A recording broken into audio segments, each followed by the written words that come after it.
नमस्कार, मैं WDTS Thakur, chairman ex Congress department Himachal Pradesh, आपको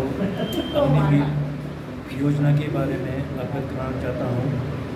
सबसे पहले तो मैं ये कहना चाहता हूँ कि अग्निवीर योजना जो है जून 2022 को इसको लॉन्च किया गया है भारत सरकार द्वारा, और इसमें जो है वो अग्निवीर जो रिक्रूट होगा वो 4 साल के लिए रिक्रूट होगा, और 4 साल के बाद जो है वो 25% जो है वो रेगुलर हो जाएंगे और 75% जो है वो वापस घर को आएंगे। और इसमें जो है ना ही अग्निवीर को कोई रैंक होगा, ना ही उनको कोई पेंशन मिलेगी, और इस प्रकार से इनकी ट्रेनिंग जो है वो 6 महीने की होगी। तो ये योजना जो है हम सोचते हैं कि ये 6 महीने की ट्रेनिंग करके जो दुश्मन के साथ लड़ाई लड़ना जो है इसके लिए जो ट्रेनिंग जो है एडिक्वेट नहीं है। आपको मालूम है कि आज के दिन में जैसे एयरफोर्स में है और नेवी में है और इवन आर्मी में जो है सब में सब जो है इक्विपमेंट जो है वो मॉडर्न इक्विपमेंट आए हैं, उनको चलाने के लिए जो है वो 6 महीने की ट्रेनिंग जो है वो एडिक्वेट नहीं है। और साथ में ही तो इनके जो 4 साल में जो है वो 1 साल तो उनका जो है लीव में एनुअल लीव और कैजुअल लीव में चला जाएगा, और 6 महीने की उनकी ट्रेनिंग होगी। सिर्फ उनको 2.5 साल बच जाएंगे, और 2.5 साल में जो है वो किस प्रकार से जो है दूसरे जो रेगुलर आर्मी के साथ में जो है वो इतना वो ट्रेन होंगे। एक सिपाही को ट्रेन होने के लिए कम से कम जो है वो 5 साल चाहिए,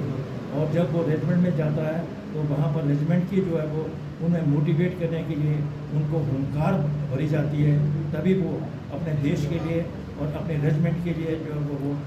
लड़ाई लड़ने के लिए और आगे से गोली खाने के लिए वो तैयार हो जाता है। लेकिन अग्निवीर जो है जैसे रेगुलर आर्मी के साथ में जो लड़ाई लड़ेगा, अगर वो दोनों गोली खाते हैं तो जो रेगुलर आर्मी का जो बंदा जो देश के लिए काम आएगा उसको तो शहीदी दिवस में शहीदी का जो है दर्जा मिलेगा, लेकिन अग्निवीर को जो है वो शहीदी का उसका जो है वो उसको दर्जा नहीं दिया जाएगा। तो ये एक बड़ी एक डिस्क्रिमिनेशन है कि भाई दोनों को एक प्रकार की गोली लगी, दोनों एक देश के लिए काम आ गए, एक को शहीदी उसका दर्जा दिया जाएगा, दूसरों को जो है वो शहीदी का जो दर्जा नहीं दिया जाएगा। और इस प्रकार से जो है आर्मी में भी जो है एक जिसको कहते हैं कि भाई डिफरेंसेस पैदा हो गए, एक अग्निवीर हो गया और दूसरा जो है वो रेगुलर आर्मी हो गया। आर्मी में तो कोई